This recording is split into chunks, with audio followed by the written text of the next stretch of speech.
AEW Blood and Guts coming up in November. We have news on that I will be talking to you about here, as well as some WWE news that is not good looking for them. They continue to struggle in 2025. I will show you reasons why I feel that way here on Screw the Script.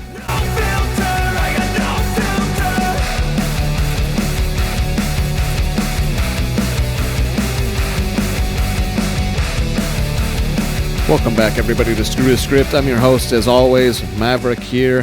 Thank you for joining me again. My last video, I was this close to 600 subscribers, and I just took off on my last video. I am now inching close to 700 subscribers, so thank you very much to those of you watching right now who are new and just subscribed recently. I really thank you for that. I am trying to get to 1,000 subscribers before I hit 1 year on YouTube, which my 1 year anniversary date, I believe, is February 20th, if I'm not mistaken. So I got a few months still to get to that 1,000 sub goal that I have. I made a post saying that I am going to do something special for when I get to 1,000. I'm not quite sure what it is yet. That is to be determined. And I'm going to do a giveaway. I'm going to keep it small, but as my channel grows, I will be doing bigger giveaways. To start, the giveaway is going to be a pro wrestling shirt of your choice, whether it's AEW or WWE. Once I get to 1,000 subscribers, I'm going to pick someone at random. That person will get a shirt paid in full from me. Whatever shirt design you want from either AEW's website or WWE's website, and all you're going to have to let me know is your shirt size, and then I will get that sent out to you. So that is the plan for when I hit 1,000 subs. I want to do a special video, maybe something fun as well in that video. I just don't know quite what I'm going to do. I just wanted to give thanks again to all of you, and like I said on my last video, if you're new here, if this is your first time watching me, or if you've been watching me for a little while and you're not already subscribed, hit that subscribe button. You'll be included in that giveaway. On to AEW news first, then we'll get on to WWE. Blood and Guts is officially announced for Wednesday, November 12th, it looks like. Yes, Wednesday, November 12th is when it's officially announced. And it's going to be in a really, really big venue for AEW to run in America. It is going to be at the First Horizon Coliseum in Greensboro, North Carolina.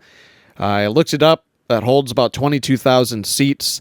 I'm not entirely sure how many are going to be set up for the wrestling event, but you got to assume it's got to be close to 20.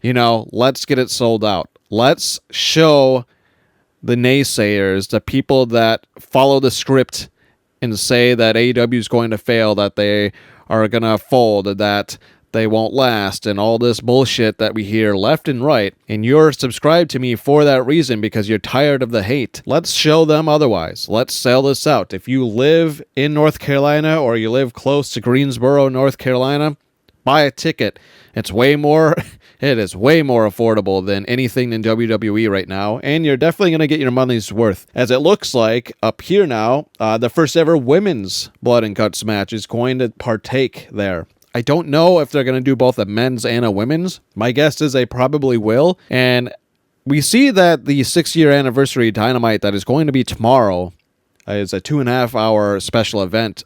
I likely am seeing this as also being a special event that's going to go on past the 2-hour mark, probably also 2.5 hours, if they are going to have both a men's and women's Blood and Guts match with talent on the roster. And I'm assuming they will. I don't think they're just going to have the women's.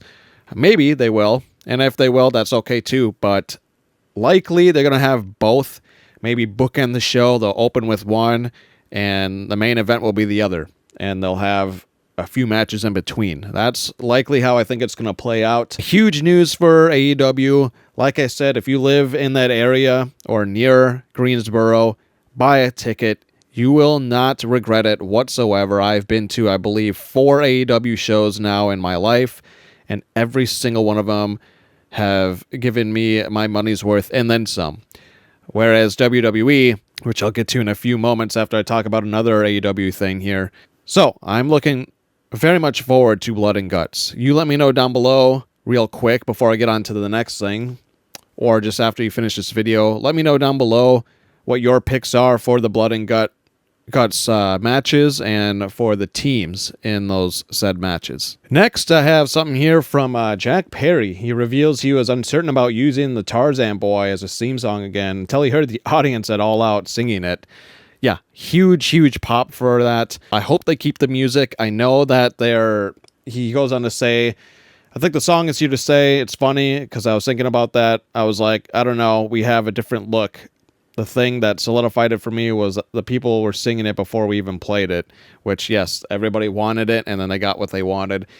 And they are going through kind of a package change. They more so will remain Jurassic Express, but I've read that he doesn't want to go by Jungle Boy apparently anymore.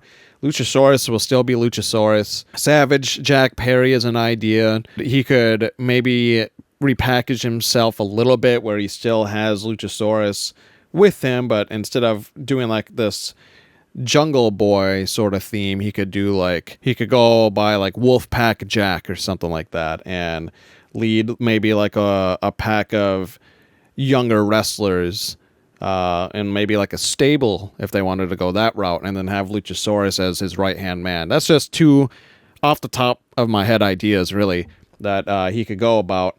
But great to see that music back. I'm excited to see them both at the 6-year anniversary tomorrow. Lastly, for AEW, quick, look at this. Stephen Borden, Sting's son.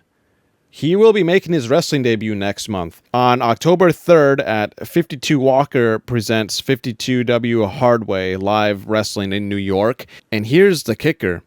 Darby Allin's going to be there. And Killer Cross. It's as time goes on further and further, I don't think this is an R-Truth situation anymore. I think he legitimately might be gone from WWE unless they really want to draw it out for months. But like I said, each week that passes and he doesn't return to a WWE ring, the less likely it is that it's a work and it was legit released by WWE. Killer Cross and Darby Allin working together, and now Sting's son. Maybe I'm reading into it too much. Obviously, this is a speculation, so don't take this as gospel, what I'm about to say next, but are we going to see Killer Cross in an AEW ring at some point at the end of 2025, maybe going into 2026? Or are these three just partnering up because for the love of pro wrestling, really? Likely it's that, but hey, I would like to see Killer Cross in AEW. His gimmick, his character, I think would work way better in a promotion that is TV-14 and not that PG crybaby bullshit that we see over in WWE. But yeah, Sting's son is going to be debuting very short here. It's only a few days away at this point. I liked him when he was at Sting's farewell, his final match in AEW. Him and his brother both looks great. I loved the whole package of the two of them having Sting's older looks that he had through his career. Sting had such a great farewell through AEW, so much better than what he got in WWE. And I really hope that as his career takes off here, he's right around my age, maybe a little younger. I hope he goes AEW. I mean, Sting was treated so well in AEW. You got to assume that his son will as well. But if he chooses to go to WWE or New Japan or any of those other promotions, I wish him the best of luck. He's got the whole look. He's got the package. He's got the height, the build, everything. I wish nothing but success for him, regardless of whatever promotion he ends up going to. Next, on to some WWE news. Unfortunately, not very positive news once again in WWE coming out, as apparently Netflix just revealed the last week's September 22nd episode of WWE Raw drew only 2.3 million viewers. This is the lowest rated episode of Raw since the show moved to Netflix. It is a 61% drop since their debut last January. Let me say that again. 61% drop Ratings aren't everything, especially streaming, because they account for more than just live as well. But the only reason why I bring this up for WWE is because one of the big arguments that you see from all the naysayers, all the haters that follow the script is saying, oh, AEW is going to fail. Why aren't they looking at this? They will turn a blind eye when it comes to WWE, but then attack AEW when their ratings are lower, when their viewership is low. But a 61% drop since January for Raw. They now, with that 2.3 million viewers, it is no different than what they got on USA Network. This proves what I said a couple of months ago on one of my videos, that WWE does not travel well outside of the US for streaming at all. If that were the case, this would be much higher weekly, but it's not. Ever since the initial episode on Netflix, they have only had a few, maybe 5 tops that have gone over 3.5 million, I believe. It might even be lower than that. It might be only 3 million. Everything else has been under 3, and now this is only 2.3 million. That is really, really, really bad. And Netflix, I don't know, it was number 9 out of 10, so they still finished in the top 10, but it was only in like 8 or 9 countries, which obviously US is one of them. Netflix is the most viewed app throughout the world. So point being is only 8 or 9 countries it finished in the top 10. Everything else probably wasn't even top 20. It is not good outside of the United States. AEW travels much better outside of the United States. We saw with Wembley. We saw with their shows that are coming up in Australia and the shows that they've had in many other places. And a lot of it's because of their New Japan partnership.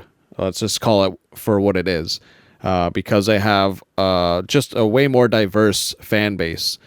WWE has just been around for over 40 years longer than AEW. And that's why they have such a big fan base compared to AEW. You got to remember that AEW is still a child. It's 6 years old tomorrow. WWE is a middle-aged, veteran when it comes to this business, yet they are failing hard with Raw on Netflix. It shows that even in the US, they are down 2%, which may not sound like a lot, but 2% of millions of views is quite a bit. And 1.686 comes from the United States.